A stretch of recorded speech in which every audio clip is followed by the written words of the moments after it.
رسول اللہ صلی اللہ علیہ وسلم کے اس جواب میں آپ کی یگانہ روزگار شخصیت اور ناقابل ادراک گہرائی رکھنے والے اخلاق عظیمہ کے جلوے دیکھے جا سکتے ہیں۔ بہرحال اب 7 آسمانوں کے اوپر سے آنے والی اس غیبی مدد کی وجہ سے آپ صلی اللہ علیہ وسلم کا دل مطمئن ہو گیا اور غم و الم کے بادل چھٹ گئے۔ چنانچہ آپ صلی اللہ علیہ وسلم نے مکہ کی راہ پر مزید پیش قدمی فرمائی اور وادی نخلا میں جا فروکش ہوئے۔ یہاں 2 جگہیں قیام کے لائق ہیں، ایک السیل الکبیر اور دوسرے زیمہ، کیونکہ دونوں ہی جگہ پانی اور شادابی موجود ہے۔ لیکن کسی ماخذ سے یہ پتہ نہیں چل سکا کہ آپ صلی اللہ علیہ وسلم نے ان میں سے کس جگہ قیام فرمایا تھا۔ وادی نخلا میں آپ صلی اللہ علیہ وسلم کا قیام چند دن رہا۔ اس دوران اللہ تعالیٰ نے آپ صلی اللہ علیہ وسلم کے پاس جنوں کی ایک جماعت بھیجی جس کا ذکر قرآن مجید میں 2 جگہ آیا ہے، ایک سورۃ الحقاف میں، دوسرے سورہ جن میں۔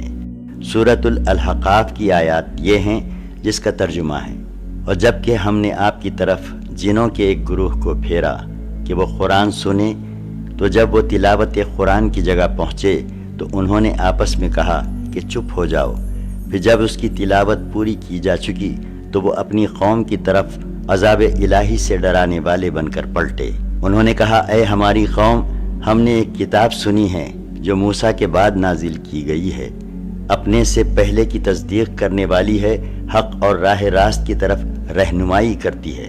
اے ہماری قوم، اللہ کے داعی کی بات مان لو اور اس پر ایمان لے آؤ، اللہ تمہارے گناہ بخش دے گا اور تمہیں دردناک عذاب سے بچائے گا۔ سورہ جن کی آیات یہ ہیں جن کا ترجمہ ہے: آپ کہہ دیں، میری طرف یہ وحی کی گئی ہے کہ جنوں کی ایک جماعت نے قرآن سنا اور باہم کہا کہ ہم نے ایک عجیب قرآن سنا ہے جو راہ راست کی طرف رہنمائی کرتا ہے، ہم اس پر ایمان لائے ہیں اور ہم اپنے رب کے ساتھ کسی کو ہرگز شریک نہیں کر سکتے۔ 15ویں آیت تک یہ آیات جو اس واقعے کے بیان کے سلسلے میں نازل ہوئیں، ان کے سیاق و سباق سے معلوم ہوتا ہے کہ نبی کریم صلی اللہ علیہ وسلم کو ابتداءً جنوں کی اس جماعت کی آمد کا علم نہ ہو سکا تھا، بلکہ جب ان آیات کے ذریعے اللہ تعالیٰ کی طرف سے آپ صلی اللہ علیہ وسلم کو اطلاع دی گئی تب آپ واقف ہو سکے۔ یہ بھی معلوم ہوتا ہے کہ جنوں کی یہ آمد پہلی بار ہوئی تھی اور احادیث سے پتہ چلتا ہے کہ اس کے بعد ان کی آمد و رفت ہوتی رہی۔ جنوں کی آمد اور قبول اسلام کا واقعہ در حقیقت اللہ تعالیٰ کی جانب سے دوسری مدد تھی جو اس نے اپنے غیب مکنون کے خزانے سے اپنے اس لشکر کے ذریعے فرمائی تھی جس کا علم اللہ کے سوا کسی کو نہیں۔ پھر اس واقعے کے تعلق سے جو آیات نازل ہوئیں، نبی کریم صلی اللہ علیہ وسلم کی دعوت کی کامیابی کی بشارتیں بھی ہیں، اور اس بات کی وضاحت بھی کہ کائنات کی کوئی بھی طاقت اس دعوت کی کامیابی کی راہ میں حائل نہیں ہو سکتی۔ چنانچہ ارشاد ہے، جو اللہ کے داعی کی دعوت قبول نہیں کرے وہ زمین میں اللہ کو بے بس نہیں کر سکتا، اور اللہ کے سوا اس کا کوئی کارساز ہے بھی نہیں، اور ایسے لوگ کھلی ہوئی گمراہی میں ہیں۔ سورہ 72 آیت 12۔ ہماری سمجھ میں آ گیا ہے کہ ہم اللہ کو زمین میں بے بس نہیں کر سکتے اور نہ ہم بھاگ کر ہی اسے پکڑنے سے عاجز کر سکتے ہیں۔ اس نصرت اور ان بشارتوں کے سامنے غم و الم اور حزن و مایوسی کے وہ سارے بادل چھٹ گئے جو طائف سے نکلتے وقت گالیاں اور تالیاں سننے اور پتھر کھانے کی وجہ سے آپ صلی اللہ علیہ وسلم پر چھائے تھے۔ آپ صلی اللہ علیہ وسلم نے عزم مصمم فرما لیا کہ اب مکہ پلٹنا ہے اور نئے سرے سے دعوت اسلام و تبلیغ رسالت کے کام میں چستی اور گرم جوشی کے ساتھ لگ جانا ہے۔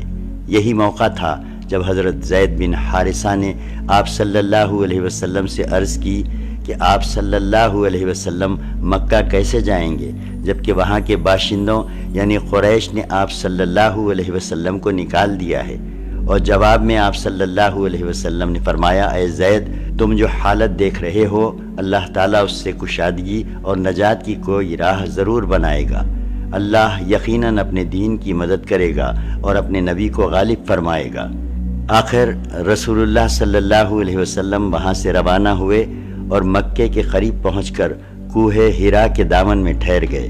پھر خزاعہ کے ایک آدمی کے ذریعے اخنس بن شریح کو یہ پیغام بھیجا کہ وہ آپ صلی اللہ علیہ وسلم کو پناہ دے دے، مگر اخنس نے یہ کہہ کر معذرت کر دی کہ میں حلیف ہوں اور حلیف پناہ دینے کا اختیار نہیں رکھتا۔ اس کے بعد آپ صلی اللہ علیہ وسلم نے سہیل بن عمرو کے پاس یہی پیغام بھیجا، مگر اس نے بھی یہ کہہ کر معذرت کر دی کہ بنی عامر کی دی ہوئی پناہ بنو کعب پر لاگو نہیں ہوتی۔ اس کے بعد آپ صلی اللہ علیہ وسلم نے مطعم بن عدی کے پاس پیغام بھیجا۔ مطعم نے کہا ہاں، پھر ہتھیار پہن کر اپنے بیٹوں اور قوم کے لوگوں کو بلایا اور کہا تم لوگ ہتھیار باندھ کر خانہ کعبہ کے گوشوں پر جمع ہو جاؤ، کیونکہ میں نے محمد صلی اللہ علیہ وسلم کو پناہ دے دی ہے۔ اس کے بعد مطعم نے رسول اللہ صلی اللہ علیہ وسلم کے پاس پیغام بھیجا کہ مکے کے اندر آ جاؤ۔ آپ صلی اللہ علیہ وسلم پیغام پانے کے بعد حضرت زید بن حارثہ کو ہمراہ لے کر مکہ تشریف لائے اور مسجد حرام میں داخل ہو گئے۔ اس کے بعد مطعم بن عدی نے اپنی سواری پر کھڑے ہو کر اعلان کیا کہ قریش کے لوگوں، میں نے محمد صلی اللہ علیہ وسلم کو پناہ دے دی ہے، اب اسے کوئی نہ چھیڑے۔ ادھر رسول اللہ صلی اللہ علیہ وسلم سیدھے حجر اسود کے پاس پہنچے اور اسے چوما، پھر 2 رکعت نماز پڑھی اور اپنے گھر کو پلٹ آئے۔ اس دوران مطعم بن عدی اور ان کے لڑکوں نے ہتھیار بند ہو کر آپ صلی اللہ علیہ وسلم کے ارد گرد حلقے باندھے رکھا، تاں کہ آپ صلی اللہ علیہ وسلم اپنے مکان کے اندر تشریف لے گئے۔ کہا جاتا ہے کہ اس موقع پر ابو جہل نے مطعم سے پوچھا تھا کہ تم نے پناہ دی ہے یا پیروکار مسلمان بن گئے ہو، اور مطعم نے جواب دیا تھا کہ پناہ دی ہے، اور اس جواب کو سن کر ابو جہل نے کہا تھا کہ جسے تم نے پناہ دی اسے ہم نے بھی پناہ دی۔ رسول اللہ صلی اللہ علیہ وسلم نے مطعم بن عدی کے اس حسن سلوک کو کبھی فراموش نہ فرمایا۔ چنانچہ بدر میں جب کفار مکہ کی ایک بڑی تعداد قید ہو کر آئی اور بعض قیدیوں کی رہائی کے لیے حضرت جبیر بن مطعم آپ صلی اللہ علیہ وسلم کی خدمت میں حاضر ہوئے تو آپ صلی اللہ علیہ وسلم نے فرمایا اگر مطعم بن عدی زندہ ہوتا پھر مجھ سے ان بدبودار لوگوں کے بارے میں گفتگو کرتا تو میں اس کی خاطر ان سب کو چھوڑ دیتا۔ قبائل اور افراد کو اسلام کی دعوت۔ ذیقعد سن 10 نبوت اواخر جون یا اوائل جولائی 619 عیسوی میں رسول اللہ صلی اللہ علیہ وسلم طائف سے مکہ تشریف لائے اور یہاں افراد اور قبائل کو پھر سے اسلام کی دعوت دینی شروع کی۔ چونکہ موسم حج قریب تھا اس لیے فریضہ حج کی ادائیگی کے لیے دور و نزدیک ہر جگہ سے پیدل اور سواروں کی آمد شروع ہو چکی تھی۔ رسول اللہ صلی اللہ علیہ وسلم نے اس موقع کو غنیمت سمجھا اور ایک ایک قبیلے کے پاس جا کر اسے اسلام کی دعوت دی، جیسا کہ نبوت کے 4تھے سال سے آپ صلی اللہ علیہ وسلم کا معمول تھا۔ وہ قبائل جنہیں اسلام کی دعوت دی گئی۔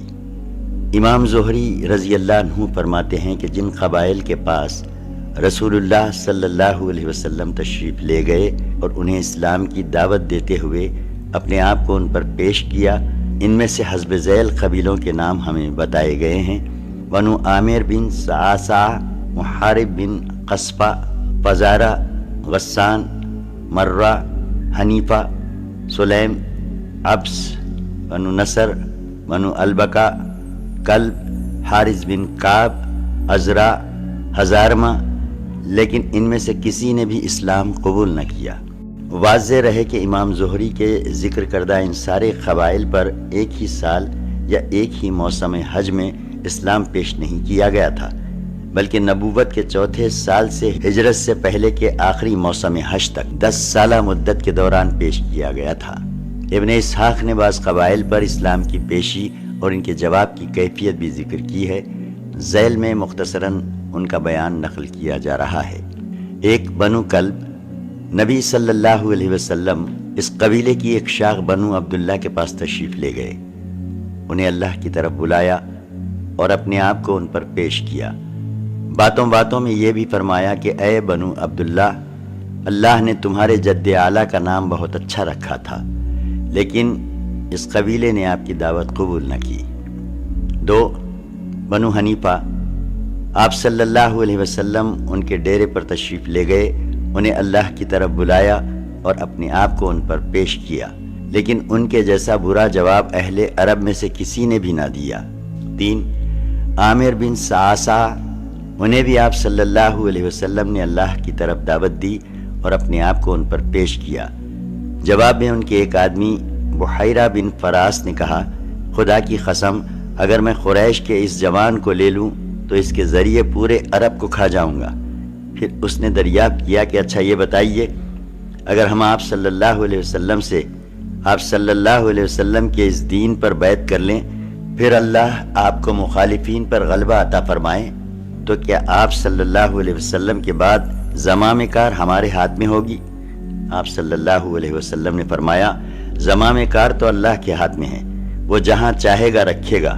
اس پر اس شخص نے کہا، خوب، آپ صلی اللہ علیہ وسلم کی حفاظت میں تو ہمارا سینہ اہل عرب کے نشانے پر رہے، لیکن جب اللہ آپ صلی اللہ علیہ وسلم کو غلبہ عطا فرمائے تو زمام کار کسی اور کے ہاتھ میں ہو، ہمیں آپ صلی اللہ علیہ وسلم کے دین کی ضرورت نہیں۔ غرض انہوں نے انکار کر دیا۔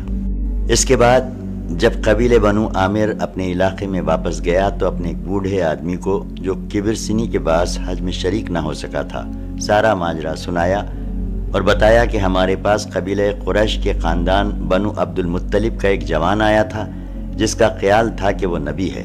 اس نے ہمیں دعوت دی کہ ہم اس کی حفاظت کریں، اس کا ساتھ دیں اور اپنے علاقے میں لے آئیں۔ یہ سن کر اس بوڑھے نے دونوں ہاتھوں سے سر تھام لیا اور بولا، اے بنو عامر، کیا اب اس کی تلافی کی کوئی سبیل ہے؟ اور کیا اس ازدست رفتہ کو ڈھونڈا جا سکتا ہے؟ اس ذات کی قسم جس کے ہاتھ میں فلاں کی جان ہے، کسی اسماعیلی نے کبھی نبوت کا جھوٹا دعویٰ نہیں کیا، یہ یقیناً حق ہے۔ آخر تمہاری عقل کہاں چلی گئی تھی؟ ایمان کی شعائیں مکے سے باہر۔ جس طرح رسول اللہ صلی اللہ علیہ وسلم نے قبائل اور وفود پر اسلام پیش کیا، اسی طرح افراد اور اشخاص کو بھی اسلام کی دعوت دی، اور بعض نے اچھا جواب بھی دیا۔ پھر اس موسم حج کے کچھ ہی عرصے بعد کئی افراد نے اسلام قبول کیا۔ ذیل میں ان کی مختصر رودات پیش کی جا رہی ہے۔ ایک سوید بن صامت، یہ شاعر تھے، گہری سوجھ بوجھ کے حامل اور یثرب کے باشندے۔ ان کی پختگی، شعرگوئی اور شرف و نسب کی وجہ سے ان کی قوم نے انہیں کامل کا خطاب دے رکھا تھا۔ یہ حج یا عمرہ کے لیے مکہ تشریف لائے۔ رسول اللہ صلی اللہ علیہ وسلم نے انہیں اسلام کی دعوت دی۔ کہنے لگے، غالباً آپ صلی اللہ علیہ وسلم کے پاس جو کچھ ہے وہ ویسا ہی ہے جیسا میرے پاس ہے۔ رسول اللہ صلی اللہ علیہ وسلم نے فرمایا، تمہارے پاس کیا ہے؟ سوید نے کہا، حکمت لقمان۔ آپ صلی اللہ علیہ وسلم نے فرمایا، پیش کرو۔ انہوں نے پیش کیا۔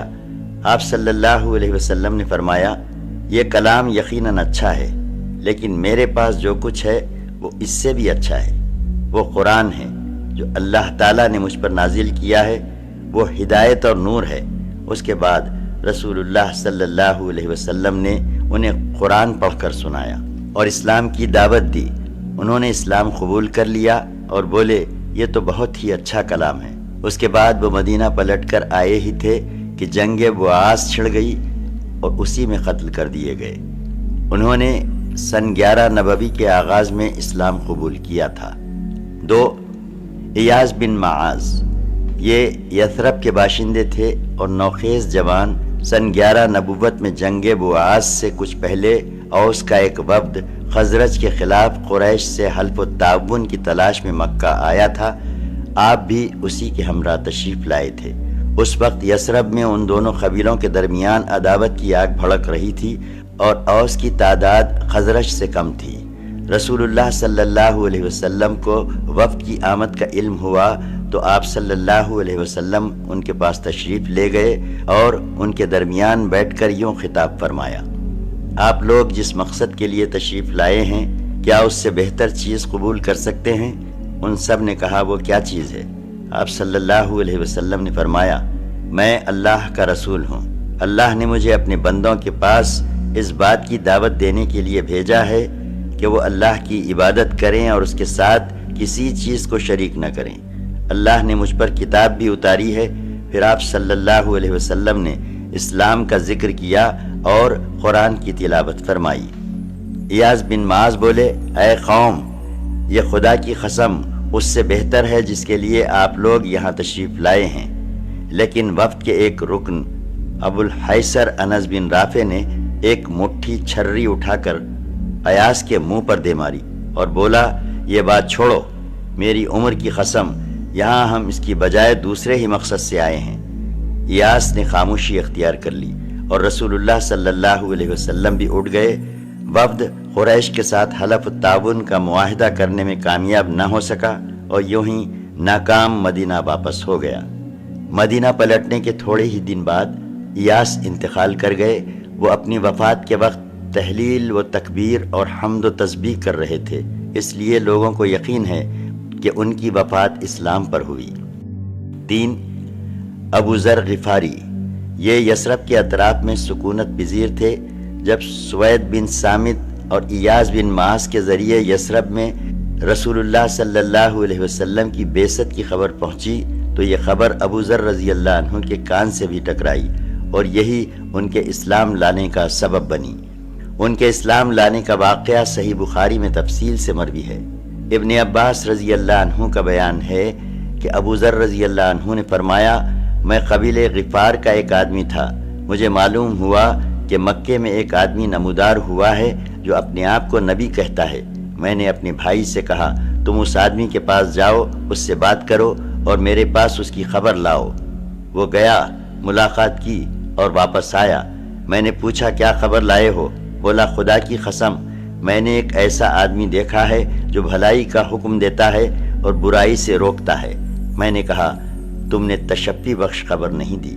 آخر میں نے خود توشدان اور ڈنڈا اٹھایا اور مکہ کے لیے چل پڑا۔ وہاں پہنچ تو گیا لیکن آپ صلی اللہ علیہ وسلم کو پہچانتا نہ تھا اور یہ بھی گوارا نہ تھا کہ آپ صلی اللہ علیہ وسلم کے متعلق کسی سے پوچھوں۔ چنانچہ میں زمزم کا پانی پیتا اور مسجد حرام میں پڑا رہتا۔ آخر میرے پاس سے علی رضی اللہ عنہ کا گزر ہوا۔ کہنے لگے، آدمی اجنبی معلوم ہوتا ہے۔ میں نے کہا، جی ہاں۔ انہوں نے کہا، اچھا تو گھر چلو۔ میں ان کے ساتھ چل پڑا۔ نہ وہ مجھ سے کچھ پوچھ رہے تھے، نہ میں ان سے کچھ پوچھ رہا تھا اور نہ انہیں کچھ بتا ہی رہا تھا۔ صبح ہوئی تو میں اس ارادے سے پھر مسجد حرام گیا کہ آپ صلی اللہ علیہ وسلم کے متعلق دریافت کروں، لیکن کوئی نہ تھا جو مجھے آپ صلی اللہ علیہ وسلم کے متعلق کچھ بتاتا۔ آخر میرے پاس سے پھر حضرت علی رضی اللہ عنہ گزرے۔ دیکھ کر بولے، اس آدمی کو ابھی اپنا ٹھکانہ معلوم نہ ہو سکا۔ میں نے کہا، نہیں۔ انہوں نے کہا، اچھا تو میرے ساتھ چلو۔ اس کے بعد انہوں نے کہا، اچھا تمہارا معاملہ کیا ہے اور تم کیوں اس شہر میں آئے ہو؟ میں نے کہا، آپ رازداری سے کام لیں تو بتاؤں۔ انہوں نے کہا، ٹھیک ہے، میں ایسا ہی کروں گا۔ میں نے کہا، مجھے معلوم ہوا ہے کہ یہاں ایک آدمی نمودار ہوا ہے جو اپنے آپ کو اللہ کا نبی بتاتا ہے۔ میں نے اپنے بھائی کو بھیجا کہ وہ بات کر کے آئے، مگر اس نے پلٹ کر کوئی تشفی بخش بات نہ بتلائی، اس لیے میں نے سوچا کہ خود ہی ملاقات کر لوں۔ حضرت علی رضی اللہ عنہ نے کہا، بھائی تم صحیح جگہ پہنچے، دیکھو میرا رخ انہی کی طرف ہے، جہاں میں گھسوں وہاں تم بھی گھس جانا، اور ہاں اگر میں کسی ایسے شخص کو دیکھوں گا جس سے تمہارے لیے خطرہ ہے تو دیوار کی طرف اس طرح جا رہوں گا گویا اپنا جوتا ٹھیک کر رہا ہوں، لیکن تم راستہ چلتے رہنا۔ اس کے بعد حضرت علی رضی اللہ عنہ روانہ ہوئے اور میں بھی ساتھ ساتھ چل پڑا، یہاں تک کہ وہ اندر داخل ہوئے اور میں بھی ان کے ساتھ نبی کریم صلی اللہ علیہ وسلم کے پاس جا داخل ہوا اور عرض پرداز ہوا کہ آپ صلی اللہ علیہ وسلم مجھ پر اسلام پیش کریں۔ آپ صلی اللہ علیہ وسلم نے اسلام پیش فرمایا اور میں وہیں مسلمان ہو گیا۔ اس کے بعد آپ صلی اللہ علیہ وسلم نے مجھ سے فرمایا، اے ابو ذر، اس معاملے کو پس پردہ رکھو اور اپنے علاقے میں واپس چلے جاؤ، جب ہمارے ظہور کی خبر ملے تو آ جانا۔ میں نے کہا، اس ذات کی قسم جس نے آپ صلی اللہ علیہ وسلم کو حق کے ساتھ مبعوث فرمایا ہے، میں تو ان کے درمیان ببانگ دہل اس کا اعلان کروں گا۔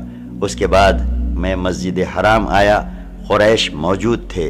میں نے کہا، قریش کے لوگو، اشہد ان لا الہ الا اللہ و اشہد ان محمدن عبدہ و رسولہ، میں شہادت دیتا ہوں کہ اللہ کے سوا کوئی معبود نہیں اور میں شہادت دیتا ہوں کہ محمد صلی اللہ علیہ وسلم اللہ کے بندے اور رسول ہیں۔ لوگوں نے کہا اٹھو، اس بے دین کی خبر لو۔ لوگ اٹھ پڑے اور مجھے اس قدر مارا گیا کہ مر جاؤں، لیکن حضرت عباس رضی اللہ عنہ نے مجھے آ بچایا۔ انہوں نے مجھے جھک کر دیکھا، پھر قریش کی طرف پلٹ کر بولے، تمہاری بربادی ہو، تم لوگ غفار کے ایک آدمی کو مارے دے رہے ہو، حالانکہ تمہاری تجارت گاہ اور گزرگاہ غفار ہی سے ہو کر جاتی ہے۔ اس پر لوگ مجھے چھوڑ کر ہٹ گئے۔ دوسرے دن صبح ہوئی تو میں پھر وہیں گیا، اور جو کچھ کل کہا تھا آج پھر کہا، اور لوگوں نے پھر کہا اٹھو، اس بے دین کی خبر لو۔ اس کے بعد پھر میرے ساتھ وہی ہوا جو کل ہو چکا تھا، اور آج بھی حضرت عباس رضی اللہ عنہ نے ہی مجھے آ بچایا۔ وہ مجھ پر جھکے، پھر ویسی ہی بات کہی جیسی کل کہی تھی۔ 4 طفیل بن عمرو دوسی، یہ شریف انسان، شاعر، سوجھ بوجھ کے مالک اور قبیلہ دوس کے سردار تھے۔ ان کے قبیلے کو بعض نواحی یمن میں امارت یا تقریباً امارت حاصل تھی۔ وہ نبوت کے 11ویں سال مکہ تشریف لائے تو وہاں پہنچنے سے پہلے ہی اہل مکہ نے ان کا استقبال کیا اور نہایت عزت و احترام سے پیش آئے۔ پھر ان سے عرض پرداز ہوئے کہ اے طفیل، آپ ہمارے شہر تشریف لائے ہیں، اور یہ شخص جو ہمارے درمیان ہے اس نے ہمیں سخت پیچیدگی میں پھنسا رکھا ہے، ہماری جمعیت بکھیر دی ہے اور ہمارا شیرازہ منتشر کر دیا ہے۔ اس کی بات جادو کا سا اثر رکھتی ہے کہ آدمی اور اس کے باپ کے درمیان، اور آدمی اور اس کے بھائی کے درمیان، اور آدمی اور اس کی بیوی کے درمیان تفرقہ ڈال دیتی ہے۔ ہمیں ڈر لگتا ہے کہ جس افتاد سے ہم دوچار ہیں کہیں وہ آپ پر اور آپ کی قوم پر بھی نہ آن پڑے، لہٰذا آپ اس سے ہرگز گفتگو نہ کریں اور اس کی کوئی چیز نہ سنیں۔ حضرت طفیل رضی اللہ عنہ کا ارشاد ہے کہ یہ لوگ مجھے برابر اسی طرح کی باتیں سمجھاتے رہے، یہاں تک کہ میں نے تہیہ کر لیا کہ نہ آپ صلی اللہ علیہ وسلم کی کوئی چیز سنوں گا، نہ آپ صلی اللہ علیہ وسلم سے بات چیت کروں گا۔ حتیٰ کہ جب میں صبح کو مسجد حرام گیا تو کان میں روئی ٹھونس رکھی تھی کہ مبادا آپ صلی اللہ علیہ وسلم کی کوئی بات میرے کان میں نہ پڑ جائے، لیکن اللہ کو منظور تھا کہ آپ صلی اللہ علیہ وسلم کی بعض باتیں مجھے سنا ہی دے۔ چنانچہ میں نے بڑا عمدہ کلام سنا۔ پھر میں نے اپنے جی میں کہا، ہائے مجھ پر میری ماں کی آہ و فغاں، میں تو بخدا ایک سوجھ بوجھ رکھنے والا شاعر آدمی ہوں، مجھ پر بھلا برا چھپا نہیں رہ سکتا، پھر کیوں نہ میں اس شخص کی بات سنوں، اگر اچھی ہوئی تو قبول کر لوں گا، بری ہوئی تو چھوڑ دوں گا۔ یہ سوچ کر میں رک گیا، اور جب آپ صلی اللہ علیہ وسلم گھر پلٹے تو میں بھی پیچھے ہو لیا۔ آپ صلی اللہ علیہ وسلم اندر داخل ہوئے تو میں بھی داخل ہو گیا۔ آپ صلی اللہ علیہ وسلم کو اپنی آمد کا واقعہ اور لوگوں کے خوف دلانے کی کیفیت، پھر کان میں روئی ٹھونسنے اور اس کے باوجود آپ صلی اللہ علیہ وسلم کی بعض باتیں سن لینے کی تفصیلات بتائیں۔ پھر عرض کیا کہ آپ صلی اللہ علیہ وسلم اپنی بات پیش کیجئے۔ آپ صلی اللہ علیہ وسلم نے مجھ پر اسلام پیش کیا اور قرآن کی تلاوت فرمائی۔ خدا گواہ ہے، میں نے اس سے عمدہ قول اور اس سے زیادہ انصاف کی بات کبھی نہ سنی تھی۔ چنانچہ میں نے وہیں اسلام قبول کر لیا اور حق کی شہادت دی۔ اس کے بعد آپ صلی اللہ علیہ وسلم سے عرض کیا کہ میری قوم میں میری بات مانی جاتی ہے، میں ان کے پاس پلٹ کر جاؤں گا اور انہیں اسلام کی دعوت دوں گا، لہٰذا آپ صلی اللہ علیہ وسلم اللہ سے دعا فرمائیں کہ وہ مجھے کوئی نشانی دے دے۔ آپ صلی اللہ علیہ وسلم نے دعا فرمائی۔ حضرت طفیل کو جو نشانی عطا ہوئی وہ یہ تھی کہ جب وہ اپنی قوم کے قریب پہنچے تو اللہ تعالیٰ نے ان کے چہرے پر چراغ جیسی روشنی پیدا کر دی۔ انہوں نے کہا، یا اللہ، چہرے کی بجائے کسی اور جگہ، مجھے اندیشہ ہے کہ لوگ اسے مسئلہ کہیں گے۔ چنانچہ یہ روشنی ان کے ڈنڈے میں پلٹ گئی۔ پھر انہوں نے اپنے والد اور اپنی بیوی کو اسلام کی دعوت دی اور وہ دونوں مسلمان ہو گئے، لیکن قوم نے اسلام قبول کرنے میں تاخیر کی، مگر حضرت طفیل رضی اللہ عنہ بھی مسلسل کوشاں رہے، حتیٰ کہ غزوہ خندق کے بعد جب انہوں نے ہجرت فرمائی تو ان کے ساتھ ان کی قوم کے 70 یا 80 خاندان تھے۔ حضرت طفیل رضی اللہ عنہ نے اسلام میں بڑے اہم کارنامے انجام دے کر یمامہ کی جنگ میں جام شہادت نوش فرمایا۔ 5 ضماد ازدی، یہ یمن کے باشندے اور قبیلہ ازد شنوا کے ایک فرد تھے۔ جھاڑ پھونک کرنا اور آسیب اتارنا ان کا کام تھا۔ مکہ آئے تو وہاں کے احمقوں سے سنا کہ محمد صلی اللہ علیہ وسلم پاگل ہیں۔ سوچا کیوں نہ اس شخص کے پاس چلوں، ہو سکتا ہے اللہ میرے ہی ہاتھوں اسے شفا دے دے۔ چنانچہ آپ صلی اللہ علیہ وسلم سے ملاقات کی اور کہا، اے محمد صلی اللہ علیہ وسلم، میں آسیب اتارنے کے لیے جھاڑ پھونک کیا کرتا ہوں، کیا آپ صلی اللہ علیہ وسلم کو بھی اس کی ضرورت ہے؟ آپ صلی اللہ علیہ وسلم نے جواب میں فرمایا، یقیناً ساری تعریف اللہ کے لیے ہے، ہم اسی کی تعریف کرتے ہیں اور اسی سے مدد چاہتے ہیں۔ جسے اللہ ہدایت دے دے اسے کوئی گمراہ نہیں کر سکتا، اور جسے اللہ بھٹکا دے اسے کوئی ہدایت نہیں دے سکتا۔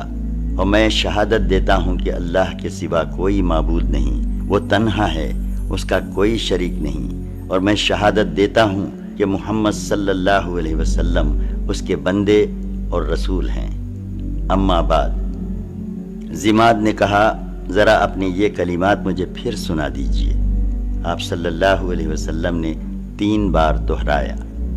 اس کے بعد ضماد نے کہا، میں کاہنوں، جادوگروں اور شاعروں کی بات سن چکا ہوں، لیکن میں نے آپ صلی اللہ علیہ وسلم کے ان جیسے کلمات کہیں نہیں سنے۔ یہ تو سمندر کی اتاہ گہرائی کو پہنچے ہوئے ہیں۔ لائیے اپنا ہاتھ بڑھائیے، آپ صلی اللہ علیہ وسلم سے اسلام پر بیعت کروں۔ اور اس کے بعد انہوں نے بیعت کر لی۔ یثرب کی 6 سعادت مند روحیں 11ویں سن نبوت کے موسم حج جولائی 620 عیسوی میں اسلامی دعوت کو چند کارآمد بیج دستیاب ہوئے، جو دیکھتے دیکھتے سر و خامت درختوں میں تبدیل ہو گئے، اور ان کی لطیف گھنی چھاؤں میں بیٹھ کر مسلمانوں نے برسوں ظلم و ستم کی تپش سے راحت و نجات پائی۔ اہل مکہ نے رسول اللہ صلی اللہ علیہ وسلم کو جھٹلانے اور لوگوں کو اللہ کی راہ سے روکنے کا جو بیڑا اٹھا رکھا تھا، اس کے تئیں نبی کریم صلی اللہ علیہ وسلم کی حکمت عملی یہ تھی کہ آپ رات کی تاریکی میں قبائل کے پاس تشریف لے جاتے تاکہ مکے کا کوئی مشرک رکاوٹ نہ ڈال سکے۔ اسی حکمت عملی کے مطابق ایک رات آپ صلی اللہ علیہ وسلم حضرت ابو بکر رضی اللہ عنہ، حضرت علی رضی اللہ عنہ کو ہمراہ لے کر باہر نکلے۔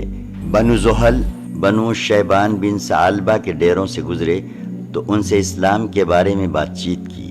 انہوں نے جواب تو بڑا امید افزا دیا، لیکن اسلام قبول کرنے کے بارے میں کوئی حتمی فیصلہ نہ کیا۔ اس موقع پر حضرت ابو بکر رضی اللہ عنہ اور بنو زحل کے ایک آدمی کے درمیان سلسلہ نسب کے متعلق بڑا دلچسپ سوال و جواب بھی ہوا۔ دونوں ہی ماہر انصاف تھے۔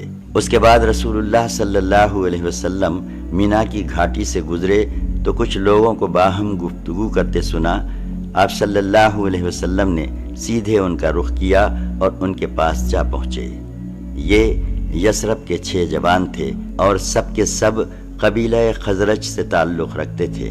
نام یہ ہیں: ایک اسد بن زرارہ قبیلہ بنو نجار، 2 اون بن حارث بن رفاع ابن افرا قبیلہ بنی نجار، 3 رافع بن مالک بن اجلان قبیلہ بنی زریق، 4 قطبہ بن عامر بن حدیدہ قبیلہ بنی سلمہ، 5 عقبہ بن عامر بن نابی قبیلہ بنی حرام بن کعب، 6 حارث بن عبداللہ بن ریاب قبیلہ بنی عبید بن غنم۔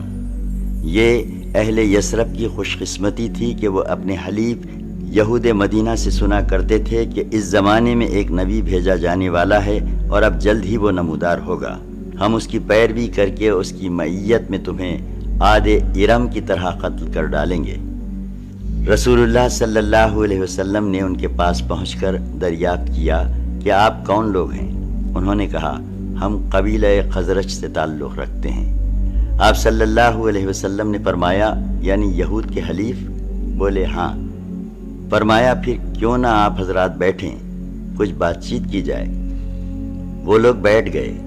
آپ صلی اللہ علیہ وسلم نے ان کے سامنے اسلام کی حقیقت بیان فرمائی، انہیں اللہ عز و جل کی طرف دعوت دی اور قرآن کی تلاوت فرمائی، انہوں نے آپس میں ایک دوسرے سے کہا، بھئی دیکھو یہ تو وہی نبی معلوم ہوتے ہیں جن کا حوالہ دے کر یہود تمہیں دھمکیاں دیا کرتے ہیں، لہٰذا یہود تم پر سبقت نہ کرنے پائیں۔ اس کے بعد انہوں نے فوراً آپ صلی اللہ علیہ وسلم کی دعوت قبول کر لی اور مسلمان ہو گئے۔ یہ یثرب کے عقلاء الرجال تھے۔ حال ہی میں جو جنگ گزر چکی تھی اور جس کے دھویں اب تک فضا کو تاریک کیے ہوئے تھے، اس جنگ نے انہیں چور چور کر دیا تھا، اس لیے انہوں نے بجا طور پر یہ توقع قائم کی کہ آپ صلی اللہ علیہ وسلم کی دعوت جنگ کے خاتمے کا ذریعہ ثابت ہوگی۔ چنانچہ انہوں نے کہا، ہم اپنی قوم کو اس حالت میں چھوڑ کر آئے ہیں کہ کسی اور قوم میں ان کی جیسی عداوت و دشمنی نہیں پائی جاتی۔ امید ہے کہ اللہ آپ صلی اللہ علیہ وسلم کے ذریعے انہیں یکجا کر دے گا۔ ہم وہاں جا کر لوگوں کو آپ کے کوس کی طرف بلائیں گے اور یہ دین جو ہم نے خود قبول کر لیا ہے ان پر بھی پیش کریں گے۔ اگر اللہ نے آپ صلی اللہ علیہ وسلم پر ان کو یکجا کر دیا تو پھر آپ صلی اللہ علیہ وسلم سے بڑھ کر کوئی اور معزز نہ ہوگا۔ اس کے بعد جب یہ لوگ مدینہ واپس ہوئے تو اپنے ساتھ اسلام کا پیغام بھی لے گئے، چنانچہ وہاں گھر گھر رسول اللہ صلی اللہ علیہ وسلم کا چرچا پھیل گیا۔ حضرت عائشہ رضی اللہ عنہا سے نکاح۔ اسی سال شوال سن 11 نبوت میں رسول اللہ صلی اللہ علیہ وسلم نے حضرت عائشہ رضی اللہ عنہا سے نکاح فرمایا۔ اس وقت ان کی عمر 6 برس تھی۔ پھر ہجرت کے پہلے سال شوال ہی کے مہینے میں مدینہ کے اندر ان کی رخصتی ہوئی، اس وقت ان کی عمر 9 برس تھی۔ اسراء اور معراج۔ نبی صلی اللہ علیہ وسلم کی دعوت و تبلیغ ابھی کامیابی اور ظلم و ستم کے اس درمیانی مرحلے سے گزر رہی تھی اور افق کی دور دراز پنہائیوں میں دھندلے تاروں کی جھلک دکھائی پڑنا شروع ہو چکی تھی کہ اسراء اور معراج کا واقعہ پیش آیا۔ یہ معراج کب واقع ہوئی؟ اہل سیر کے اقوال مختلف ہیں، جو یہ ہیں: ایک، جس سال آپ صلی اللہ علیہ وسلم کو نبوت دی گئی اسی سال معراج بھی واقع ہوئی، یہ طبری کا قول ہے۔ دو، نبوت کے 5 سال بعد معراج ہوئی، اسے امام نووی اور امام قرطبی نے راجح قرار دیا ہے۔ 3، نبوت کے 10ویں سال 27 رجب کو ہوئی، اسے علامہ منصور پوری نے اختیار کیا ہے۔ 4، ہجرت سے 16 مہینے پہلے یعنی نبوت کے 12ویں سال ماہ رمضان میں ہوئی۔ 5، ہجرت سے 1 سال 2 ماہ پہلے یعنی نبوت کے 13ویں سال محرم میں ہوئی۔ 6، ہجرت سے 1 سال پہلے یعنی نبوت کے 13ویں سال ماہ ربیع الاول میں ہوئی۔ ان میں سے پہلے 3 اقوال اس لیے صحیح نہیں مانے جا سکتے کہ حضرت خدیجہ رضی اللہ عنہا کی وفات نماز پنجگانہ فرض ہونے سے پہلے ہوئی تھی، اور اس پر سب کا اتفاق ہے کہ نماز پنجگانہ کی فرضیت معراج کی رات ہوئی۔ اس کا مطلب یہ ہے کہ حضرت خدیجہ رضی اللہ عنہا کی وفات معراج سے پہلے ہوئی تھی، اور معلوم ہے کہ حضرت خدیجہ رضی اللہ عنہا کی وفات نبوت کے 10ویں سال ماہ رمضان میں ہوئی تھی، لہٰذا معراج کا زمانہ اس کے بعد کا ہوگا اور اس سے پہلے کا نہیں۔ باقی رہے آخر کے 3 اقوال، تو ان میں سے کسی کو کسی پر ترجیح دینے کے لیے کوئی دلیل نہ مل سکی۔ البتہ سورہ اسراء کے سیاق سے اندازہ ہوتا ہے کہ یہ واقعہ مکی زندگی کے بالکل آخری دور کا ہے۔ ائمہ حدیث نے اس واقعے کی جو تفصیلات روایت کی ہیں، ہم اگلی سطور میں ان کا حاصل پیش کر رہے ہیں۔ ابن قیم لکھتے ہیں کہ صحیح قول کے مطابق رسول اللہ صلی اللہ علیہ وسلم کو آپ کے جسم مبارک سمیت براق پر سوار کر کے حضرت جبرائیل علیہ السلام کی معیت میں مسجد حرام سے بیت المقدس تک سیر کرائی گئی۔ پھر آپ صلی اللہ علیہ وسلم نے وہاں نزول فرمایا اور انبیاء کی امامت فرماتے ہوئے نماز پڑھائی اور براق کو مسجد کے دروازے کے حلقے سے باندھ دیا تھا۔ اس کے بعد اسی رات آپ صلی اللہ علیہ وسلم کو بیت المقدس سے آسمان دنیا تک لے جایا گیا۔ جبرائیل علیہ السلام نے دروازہ کھلوایا، آپ صلی اللہ علیہ وسلم کے لیے دروازہ کھولا گیا۔ آپ صلی اللہ علیہ وسلم نے وہاں انسانوں کے باپ حضرت آدم علیہ السلام کو دیکھا اور انہیں سلام کیا۔ انہوں نے آپ صلی اللہ علیہ وسلم کو مرحبا کہا، سلام کا جواب دیا اور آپ صلی اللہ علیہ وسلم کی نبوت کا اقرار کیا۔ اللہ نے آپ صلی اللہ علیہ وسلم کو ان کے دائیں جانب سعادت مندوں کی روحیں اور بائیں جانب بدبختوں کی روحیں دکھلائیں۔ پھر آپ صلی اللہ علیہ وسلم کو دوسرے آسمان پر لے جایا گیا اور دروازہ کھلوایا گیا۔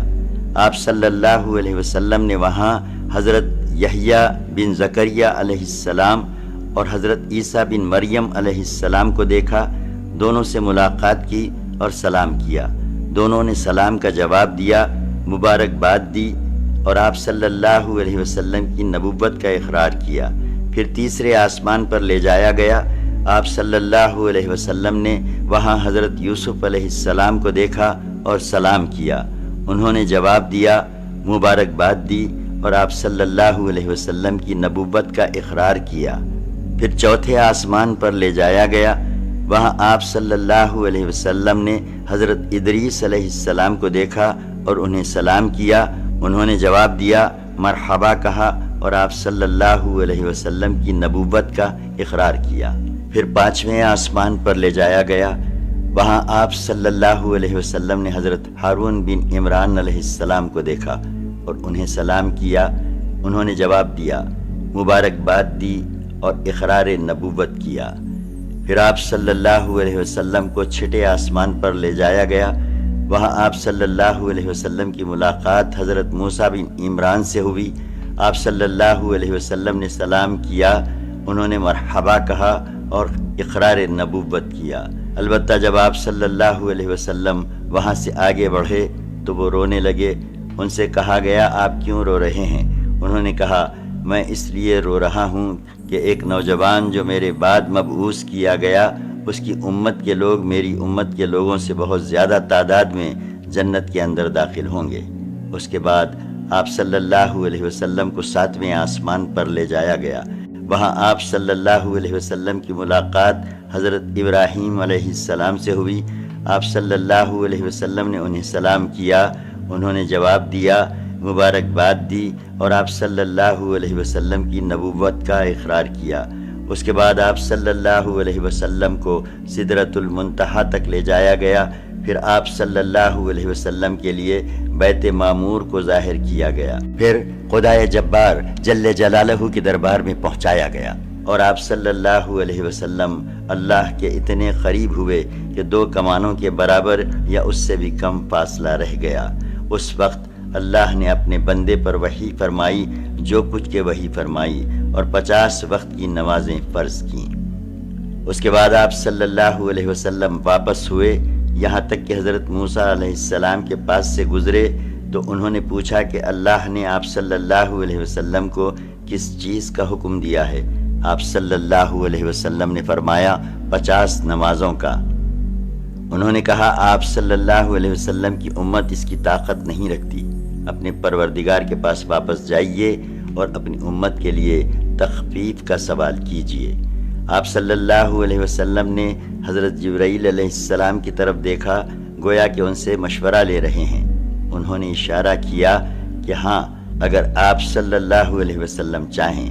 اس کے بعد حضرت جبرائیل علیہ السلام آپ صلی اللہ علیہ وسلم کو جبار تبارک و تعالی کے حضور لے گئے اور وہ اپنی جگہ تھا۔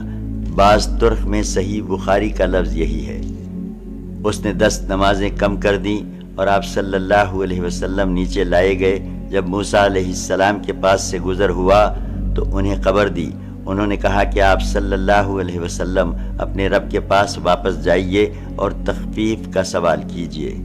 اس طرح حضرت موسیٰ علیہ السلام اور اللہ عز و جل کے درمیان آپ صلی اللہ علیہ وسلم کی آمد و رفت برابر جاری رہی، یہاں تک کہ اللہ عز و جل نے صرف 5 نمازیں باقی رکھیں۔ اس کے بعد بھی موسیٰ علیہ السلام نے آپ صلی اللہ علیہ وسلم کو واپسی اور طلب تخفیف کا مشورہ دیا، مگر آپ صلی اللہ علیہ وسلم نے فرمایا، اب مجھے اپنے رب سے شرم محسوس ہو رہی ہے، میں اسی پر راضی ہوں اور سر تسلیم خم کرتا ہوں۔ پھر جب آپ صلی اللہ علیہ وسلم مزید کچھ دور تشریف لے گئے تو ندا آئی کہ میں نے اپنا فریضہ ناپس کر دیا اور اپنے بندوں سے تخفیف کر دی۔ اس کے بعد ابن قیم نے اس بارے میں اختلاف ذکر کیا ہے کہ نبی کریم صلی اللہ علیہ وسلم نے اپنے رب تبارک و تعالیٰ کو دیکھا یا نہیں۔ پھر امام ابن تیمیہ کی ایک تحقیق ذکر کی ہے جس کا حاصل یہ ہے کہ آنکھ سے دیکھنے کا سرے سے کوئی ثبوت نہیں اور نہ کوئی صحابی اس کا قائل ہے، اور ابن عباس سے مطلقاً دیکھنے اور دل سے دیکھنے کے جو دو قول منقول ہیں ان میں سے پہلا دوسرے کے منافی نہیں۔ اس کے بعد امام ابن قیم لکھتے ہیں کہ سورہ نجم میں اللہ تعالیٰ کا جو یہ ارشاد ہے ثم دنا فتدلی، سورہ 53 آیت 8، پھر وہ نزدیک آیا اور قریب تر ہو گیا، تو یہ اس قربت کے علاوہ ہے جو معراج کے واقعے میں حاصل ہوئی تھی، کیونکہ سورہ نجم میں جس قربت کا ذکر ہے اس سے مراد حضرت جبرائیل علیہ السلام کی قربت و تدلی ہے، جیسا کہ حضرت عائشہ رضی اللہ عنہا اور ابن مسعود رضی اللہ عنہ نے فرمایا ہے، اور سیاق بھی اسی پر دلالت کرتا ہے۔ اس کے برخلاف حدیث معراج میں جس قربت و تدلی کا ذکر ہے اس کے بارے میں صراحت ہے کہ یہ رب تبارک و تعالیٰ سے قربت و تدلی تھی، اور سورہ نجم میں اس کو سرے سے چھیڑا ہی نہیں گیا، بلکہ اس میں یہ کہا گیا ہے کہ آپ صلی اللہ علیہ وسلم نے انہیں دوسری بار سدرۃ المنتہا کے پاس دیکھا، اور یہ حضرت جبرائیل علیہ السلام تھے۔ انہیں محمد صلی اللہ علیہ وسلم نے ان کی اپنی شکل میں 2 مرتبہ دیکھا تھا، ایک مرتبہ زمین پر اور ایک مرتبہ سدرۃ المنتہا کے پاس، واللہ اعلم۔ اس دفعہ بھی نبی کریم صلی اللہ علیہ وسلم کے ساتھ شق صدر، سینہ چاک کیے جانے کا واقعہ پیش آیا، اور آپ صلی اللہ علیہ وسلم کو اس سفر کے دوران کئی چیزیں دکھلائی گئیں۔ آپ صلی اللہ علیہ وسلم پر دودھ اور شراب پیش کی گئی۔ آپ صلی اللہ علیہ وسلم نے دودھ اختیار فرمایا۔ اس پر آپ صلی اللہ علیہ وسلم سے کہا گیا کہ آپ صلی اللہ علیہ وسلم کو فطرت کی راہ بتائی گئی، یا آپ صلی اللہ علیہ وسلم نے فطرت پالی۔ اور یاد رکھیے کہ اگر آپ صلی اللہ علیہ وسلم نے شراب لی ہوتی تو آپ صلی اللہ علیہ وسلم کی امت گمراہ ہو جاتی۔ آپ صلی اللہ علیہ وسلم نے جنت میں 4 نہریں دیکھیں، 2 ظاہری اور 2 باطنی۔ ظاہری نہریں نیل و فرات تھیں۔ اس کا مطلب غالباً یہ ہے کہ آپ صلی اللہ علیہ وسلم کی رسالت نیل و فرات کی شاداب وادیوں کو اپنا وطن بنائے گی، یعنی یہاں کے باشندے نسلاً بعد نسل مسلمان ہوں گے۔ یہ نہیں کہ ان دونوں نہروں کے پانی کا منبع جنت میں ہے، واللہ اعلم۔ آپ صلی اللہ علیہ وسلم نے مالک داروغہ جہنم کو بھی دیکھا۔ وہ ہنستا نہ تھا اور نہ اس کے چہرے پر خوشی اور بشاشت تھی۔ آپ صلی اللہ علیہ وسلم نے جنت و جہنم بھی دیکھی۔ آپ صلی اللہ علیہ وسلم نے ان لوگوں کو بھی دیکھا جو یتیموں کا مال ظلماً کھا جاتے ہیں۔ ان کے ہونٹ اونٹ کے ہونٹوں کی طرح تھے، اور وہ اپنے منہ میں پتھر کے ٹکڑوں جیسے انگارے ٹھونس رہے تھے جو دوسری جانب ان کے پاخانے کے راستے سے نکل رہے تھے۔ آپ صلی اللہ علیہ وسلم نے سود خوروں کو بھی دیکھا۔ ان کے پیٹ اتنے بڑے بڑے تھے کہ وہ اپنی جگہ سے ادھر ادھر نہیں ہو سکتے تھے، اور جب آل فرعون کو آگ پر پیش کرنے کے لیے لے جایا جاتا تو ان کے پاس سے گزرتے وقت انہیں رونتے ہوئے جاتے تھے۔ آپ صلی اللہ علیہ وسلم نے زناکاروں کو بھی دیکھا۔ ان کے سامنے تازہ اور فربا گوشت تھا، اسی کے پہلو و پہلو سڑا ہوا چھیچڑا بھی تھا۔ یہ لوگ تازہ اور فربا گوشت چھوڑ کر سڑا ہوا چھیچڑا کھا رہے تھے۔ آپ صلی اللہ علیہ وسلم نے ان عورتوں کو دیکھا جو اپنے شوہروں پر دوسروں کی اولاد داخل کر دیتی ہیں، یعنی دوسروں سے زنا کے ذریعے حاملہ ہوتی ہیں، لیکن لا علمی کی وجہ سے بچہ ان کے شوہر کا سمجھا جاتا ہے۔ آپ صلی اللہ علیہ وسلم نے انہیں دیکھا کہ ان کے سینوں میں بڑے بڑے ٹیڑھے کانٹے چبھا کر انہیں آسمان و زمین کے درمیان لٹکا دیا گیا ہے۔ آپ صلی اللہ علیہ وسلم نے آتے جاتے ہوئے اہل مکہ کا ایک قافلہ بھی دیکھا، اور انہیں ان کا ایک اونٹ بھی بتایا جو بھڑک کر بھاگ گیا تھا۔ آپ صلی اللہ علیہ وسلم نے ان کا پانی بھی پیا جو ایک ڈھکے ہوئے برتن میں رکھا تھا۔ اس وقت قافلہ سو رہا تھا۔ پھر آپ صلی اللہ علیہ وسلم نے اسی طرح برتن ڈھک کر چھوڑ دیا، اور یہ بات معراج کی صبح آپ صلی اللہ علیہ وسلم کے دعوے کی صداقت کی ایک دلیل ثابت ہوئی۔ علامہ ابن قیم فرماتے ہیں کہ جب رسول اللہ صلی اللہ علیہ وسلم نے صبح کی اور اپنی قوم کو ان بڑی بڑی نشانیوں کی خبر دی جو اللہ عز و جل نے آپ صلی اللہ علیہ وسلم کو دکھلائی تھی، تو قوم کی تکذیب اور اذیت و ضرر رسانی میں اور شدت آ گئی۔ انہوں نے آپ صلی اللہ علیہ وسلم سے سوال کیا کہ بیت المقدس کی کیفیت بیان کریں۔ اس پر اللہ تعالیٰ نے آپ صلی اللہ علیہ وسلم کے لیے بیت المقدس کو ظاہر فرما دیا، اور وہ آپ صلی اللہ علیہ وسلم کی نگاہوں کے سامنے آ گیا۔ چنانچہ آپ صلی اللہ علیہ وسلم نے قوم کو اس کی نشانیاں بتلانا شروع کی، اور ان سے کسی بات کی تردید نہ بن پڑی۔ آپ صلی اللہ علیہ وسلم نے جاتے اور آتے ہوئے ان کے قافلے سے ملنے کا بھی ذکر فرمایا اور بتلایا کہ ان کی آمد کا وقت کیا ہے۔ آپ صلی اللہ علیہ وسلم نے اس اونٹ کی بھی نشاندہی کی جو قافلے کے آگے آگے آ رہا تھا۔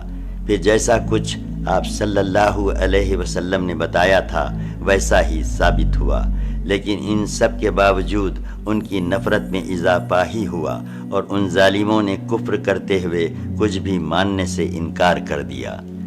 کہا جاتا ہے کہ ابو بکر صدیق رضی اللہ عنہ کو اسی موقع پر صدیق کا خطاب دیا گیا، کیونکہ آپ نے اس واقعے کی اس وقت تصدیق کی جبکہ اور لوگوں نے تکذیب کی تھی۔ معراج کا فائدہ بیان فرماتے ہوئے جو سب سے مختصر اور عظیم بات کہی گئی ہے وہ یہ ہے، لِنُرِيَّهُ مِنْ آیَاتِنَا، سورہ 17 آیت 1، تاکہ ہم اللہ تعالیٰ آپ کو اپنی کچھ نشانیاں دکھلائیں۔ اور انبیاء کرام کے بارے میں یہی اللہ تعالیٰ کی سنت ہے۔ ارشاد ہے سورہ 6 آیت 57، اور اسی طرح ہم نے ابراہیم کو آسمان و زمین کا نظام سلطنت دکھلایا، اور تاکہ وہ یقین کرنے والوں میں سے ہو۔ اور موسیٰ علیہ السلام سے فرمایا سورہ 20 آیت 23، تاکہ ہم تمہیں اپنی کچھ بڑی نشانیاں دکھلائیں۔ پھر ان نشانیوں کو دکھلانے کا جو مقصود تھا اسے بھی اللہ تعالیٰ نے اپنی ارشاد وَلِيَكُونُوا مِنَ الْمُوقِنِينَ، تاکہ وہ یقین کرنے والوں میں سے ہو، کے ذریعے واضح فرما دیا۔ چنانچہ جب انبیاء کرام کے علوم کو اس طرح کے مشاہدات کی سند حاصل ہو جاتی تھی تو انہیں عین الیقین کا وہ مقام حاصل ہو جاتا تھا جس کا اندازہ لگانا ممکن نہیں کہ شنیدہ کے بود مانند دیدہ۔ اور یہی وجہ ہے کہ انبیاء کرام اللہ کی راہ میں ایسی ایسی مشکلات جھیل لیتے تھے جنہیں کوئی اور جھیل ہی نہیں سکتا۔ در حقیقت ان کی نگاہوں میں دنیا کی ساری قوتیں مل کر بھی مچھر کے پر کے برابر حیثیت نہیں رکھتی تھیں، اسی لیے وہ ان قوتوں کی طرف سے ہونے والی سختیوں اور ایذا رسانیوں کی کوئی پرواہ نہیں کرتے تھے۔ اس واقعے معراج کی جزائیات کے پس پردہ مزید جو حکمتیں اور اسرار کار فرما تھے، اس کی بحث کا اصل مقام اسرار شریعت کی کتابیں ہیں۔ البتہ چند موٹے موٹے حقائق ایسے ہیں جو اس مبارک سفر کے سرچشموں سے پھوٹ کر سیرت نبوی کے گلشن کی طرف رواں دواں ہیں، اس لیے یہاں مختصراً انہیں قلم بند کیا جا رہا ہے۔ آپ دیکھیں گے کہ اللہ تعالیٰ نے سورہ اسراء میں اسراء کا واقعہ صرف ایک آیت میں ذکر کر کے کلام کا رخ یہود کی سیاہ کاریوں اور جرائم کے بیان کی جانب موڑ دیا ہے۔ قرآن پڑھنے والے کو بسا اوقات شبہ ہوتا ہے کہ دونوں باتیں بے جوڑ ہیں، لیکن در حقیقت ایسا نہیں ہے، بلکہ اللہ تعالیٰ اس اسلوب کے ذریعے یہ اشارہ فرما رہا ہے کہ اب یہود کو نوع انسانی کی قیادت سے معزول کیا جانے والا ہے، کیونکہ انہوں نے ایسے ایسے جرائم کا ارتکاب کیا ہے جن سے ملوث ہونے کے بعد انہیں اس منصب پر باقی نہیں رکھا جا سکتا۔ لہٰذا اب یہ منصب رسول اللہ صلی اللہ علیہ وسلم کو سونپا جائے گا، اور دعوت ابراہیمی کے دونوں مراکز ان کے ماتحت کر دیے جائیں گے۔ بلفظ دیگر اب وقت آ گیا ہے کہ روحانی قیادت ایک امت سے دوسری امت کو منتقل کر دی جائے، یعنی ایک ایسی امت سے جس کی تاریخ عذر و خیانت اور ظلم و بدکاری سے بھری ہوئی ہے، یہ قیادت چھین کر ایک ایسی امت کے حوالے کر دی جائے جس سے نیکیوں اور بھلائیوں کے چشمے پھوٹیں گے اور جس کا پیغمبر سب سے زیادہ درست راہ بتانے والے قرآن کی وحی سے بہرہ رہے۔ لیکن یہ قیادت منتقل کیسے ہو سکتی ہے جبکہ اس امت کا رسول مکے کے پہاڑوں میں لوگوں کے درمیان ٹھوکریں کھاتا پھر رہا ہے؟ اس وقت یہ ایک سوال تھا جو ایک دوسری حقیقت سے پردہ اٹھا رہا تھا، اور وہ حقیقت یہ تھی کہ اسلامی دعوت کا ایک دور اپنے خاتمے اور اپنی تکمیل کے قریب آ لگا ہے، اور اب ایک دوسرا دور شروع ہونے والا ہے جس کا دھارا پہلے سے مختلف ہوگا۔ اس لیے ہم دیکھتے ہیں کہ بعض آیات میں مشرکین کو کھلی وارننگ اور سخت دھمکی دی گئی ہے۔ ارشاد ہے پارہ 17 آیت 16، اور جب ہم کسی بستی کو تباہ کرنا چاہتے ہیں تو وہاں کے اصحاب ثروت کو حکم دیتے ہیں، مگر وہ کھلی خلاف ورزی کرتے ہیں، پس اس بستی پر تباہی کا قول برحق ہو جاتا ہے اور ہم اسے کچل کر رکھ دیتے ہیں۔ پارہ 17 آیت 17، اور ہم نے نوح کے بعد کتنی ہی قوموں کو تباہ کر دیا، اور تمہارا رب اپنے بندوں کے جرائم کی خبر رکھنے اور دیکھنے کے لیے کافی ہے۔